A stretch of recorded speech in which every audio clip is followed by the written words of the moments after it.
Hey everyone, I'm Clayfect, and today we are going to do something I have been looking forward to. We are going to make this little fella, Baby Cerberus, hopefully a lot better. So let's start with some roasting, shall we? Now, we might be able to ignore the pig-like nose and the very bad texture, but we can't ignore the fact that this little puppy apparently only have 3 toes on each foot. And if you look at a dog, that's definitely not the case. And we can't ignore that the eyes don't have any eyelids. I mean, come on, what was I thinking when I made this thing?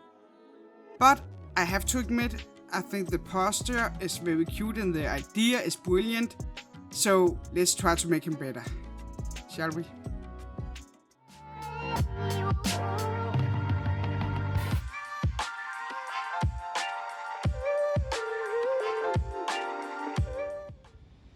Now, right off the bat, I decided to make the armature a little bit larger, but keeping the original sculpture, so to speak. And the reason I did that was because it's actually Mr. Clayfect's idea. The Baby Cerberus, he came to me one day and said, I want a Baby Cerberus. And I said, sure hon, why not? And then he said, and I want one that's biting the other one's ear, and one that's holding a bone or shoe. And I decided to go with both of them. And I just loved how the sculpture and the idea came out. So I want to keep that as close to the original as possible. But I really want to do something about the texture. So yeah, you're going to see a lot of texturing. But fear not, I got a lot of interesting Cerberus background story from the Greek mythology waiting for you. So it's going to be great. Speaking of, the storytellers from Old Greece actually seem to had troubles coming to consensus on how Cerberus actually looked. Some said he had only 3 wolf heads or dog heads. Others said that he had multiple heads that were different kind of monsters. Many agree though that he did have a snake tail or serpent tail, and I'm not doing that. I'm more going for the Harry Potter fluffy kind of Cerberus dog. Also, to embrace the cuteness. Just because he's a 3-headed hellhound doesn't mean that he can't be cute, in my opinion. Speaking of interpretations, here's a little disclaimer for you.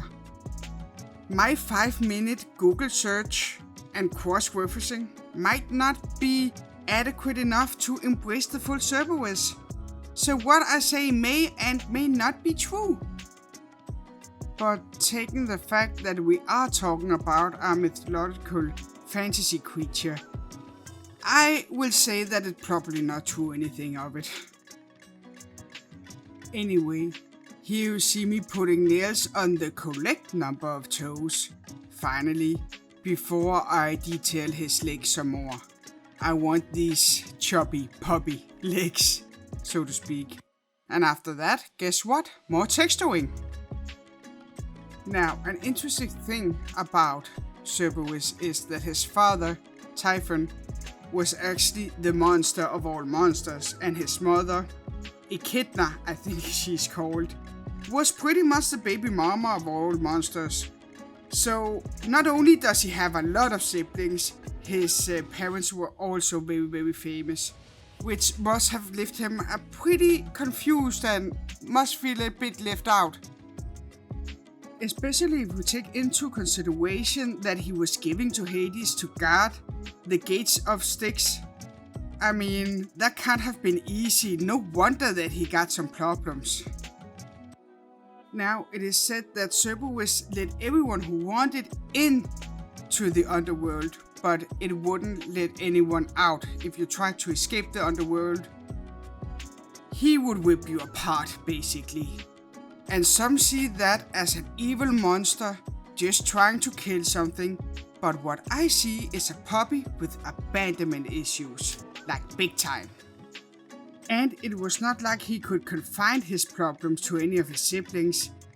Them being like the Hydra and the Chimera, I don't think they were the talkative, supportive kind of siblings. So, no wonder if little Cerberus acted out, I would say. Speaking of acting, here you see me pointing very insistently on each head to show you that that's the next thing I'm going to work on with the sculpture. And here I used most of the time on trying to make sure that each head was basically the same size. I mean, trying to make 2 look like the same is one thing, but make 3 heads the same size, now that's another thing. It really was a challenge, but oh my god, the triumph I felt when I finally got the basic shape of the heads just right, I can't describe it. I was so proud of myself. And now to the fun part. I wanted each head to display a different kind of emotion. Starting with the one that gets bitten in the ear. I wanted that to look angry or annoyed or frustrated in some way. While the one in the middle that's doing the ear biting, I wanted that one to be mischievous and funny and seeking attention. And last but not least, the third head, I wanted it to be more fun and goofy looking. So yeah, that was what I was going for when I made the heads. I kept switching from head to head in order to make them as similar as possible, while not being the same face. Speaking of heads, do you think that Cerberus had one dog with 3 heads, or 3 dogs with 1 body? I can't figure it out, so please leave it in a comment, what do you think? Oh, and while you're there, also hitting the like button and subscribe really would help me out a lot and would mean a lot to me. It's funny, I have only sculpted for like 2 or maybe 3 years now. But Cerberus, this sculpture has a special place in my heart. Not only because it was one of my first sculptures I ever made and it was Mr. Clayfect's idea, but I posted a picture of the sculpture on a clay group and people just took the idea and rolled with it, created their own version of Puppy Cerberus, and I just found it so amazing seeing what people created with their hands and their mind, their interpretation of my idea.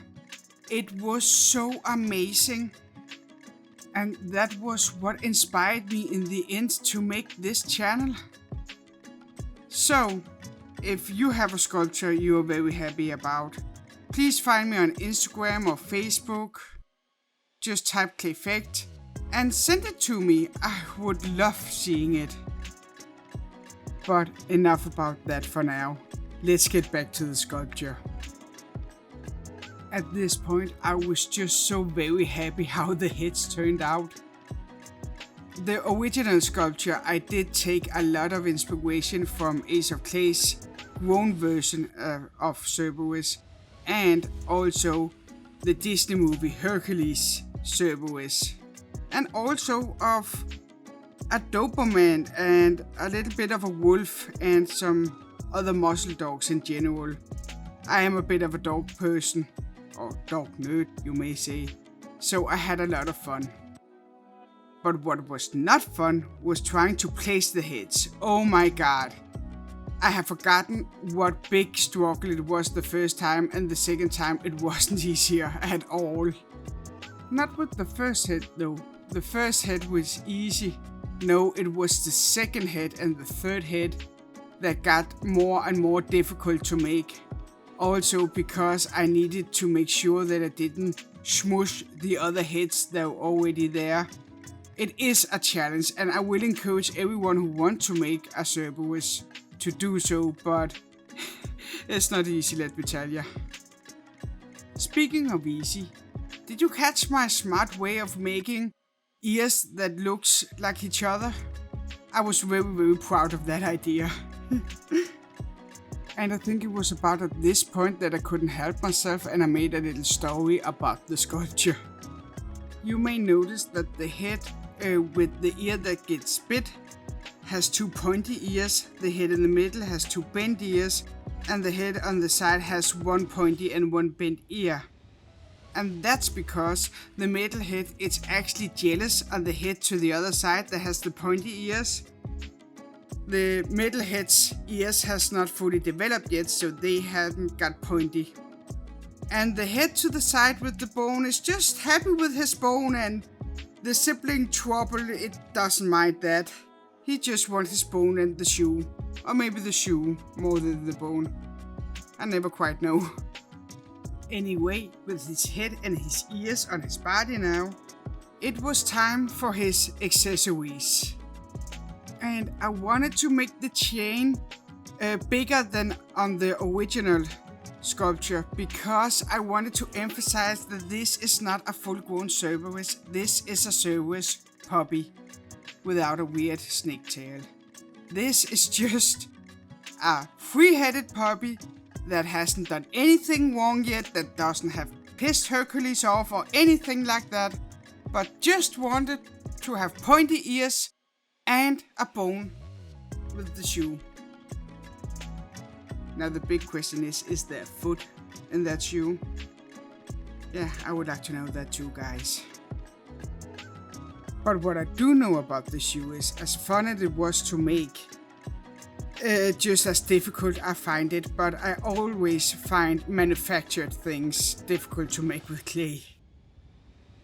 Speaking of difficult, there's actually only 2 stories where Cerberus shows up in the Greek mythology, and none of those stories play out to his advantage. So what do you say that the last part of his backstory we make ourselves?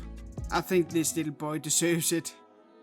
You see, even though Cerberus' upbringing couldn't have been easy, I actually think he's thriving in the underworld.